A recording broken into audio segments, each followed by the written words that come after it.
Si Pablo, na bilanggo ni Kristo Jesus, at si Timoteo, na ating kapatid kay Pilemon, na aming minamahal at kamanggagawa, at kay Apia, na ating kapatid na babae, at kay Arkipo, na kapwa-kawal namin, at sa iglesia sa iyong bahay.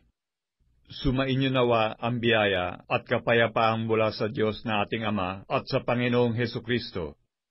Nagpapasalamat akong lagi sa aking Diyos, na ikaw ay binabanggit ko sa aking mga panalangin, sa pagkabalita ko ng iyong pag-ibig, at ng pananampalataya mo sa Panginoong Hesus, at sa lahat ng mga banal, upang ang pakikipagkaisa ng iyong pananampalataya ay maging mabisa sa pagkaalam ng bawat mabuting bagay na nasa iyo sa kay Kristo. Sapagkat ako'y totoong nagalak at naaliw sa iyong pag-ibig, sapagkat ang mga puso ng mga banal ay naginhawahan sa pamamagitan mo, kapatid. Kaya, bagamat kay Kristo ay mayroon akong pagkakatiwala upang ipagtagubilin ko sa iyo ang nauukol. Gayon may alang-alang sa pag-ibig ay bagkus akong namamanhik, kung sa bagay akong si Pablo ay matanda na.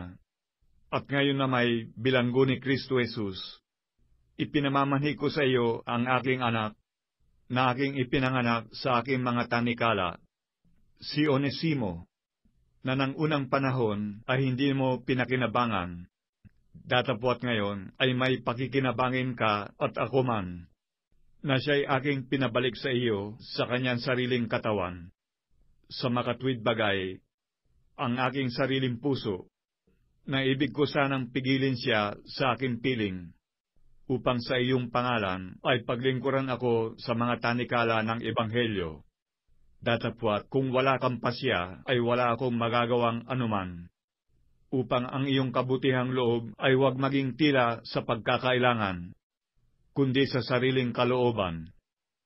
Sapagkat marahil sa ganito siya'y nahiwalay sa iyo sa sandaling panahon, upang siya'y mapasa iyo magpakailanman, na hindi na alipin, kundi higit sa alipin, isang kapatid na minamahal, lalong-lalo na sa akin. Ngunit gaano pa kaya sa iyo, na siya'y minamahal mo, maging salaman at gayon din sa Panginoon?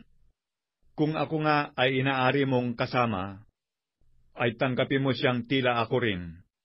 Ngunit kung siya'y nagkasala sa iyo ng anuman, o may utang sa iyong anuman, ay ibilang mo sa akin. Akong si Pablo na sumusulat nito ng aking sariling kamay, ay siyang magbabayad sa iyo, hindi sa sinasabi ko sa iyo na ikaw man ay utang mo pa sa akin. Oo, kapatid, magkaroon nawa ako ng katuwaan sa iyo sa Panginoon. Panariwain mo ang aking puso kay Kristo. Kita'y sinulatan sa pagkakatiwala sa iyong pagtalima. Palibhasa'y aking nalalaman na gagawin mo ang higit pa kaysa aking sinasabi. Datapwat bago ang lahat ay ipaghanda mo ako ng matutuluyan, sapagkat inaasahan kong sa pamamagitan ng iyong mga panalangin ay ipagkakaloob ako sa inyo. Binabati ka ni Epapras, na aking kasama sa pagkabilanggo kay Kristo Jesus, at gayon din ni Marcos, ni Aristarco, ni Demas, at ni Lucas na aking mga kamanggagawa. Ang biyaya ng ating Panginoong Hesukristo ay sumainyo nawang Espiritu. Siya nawa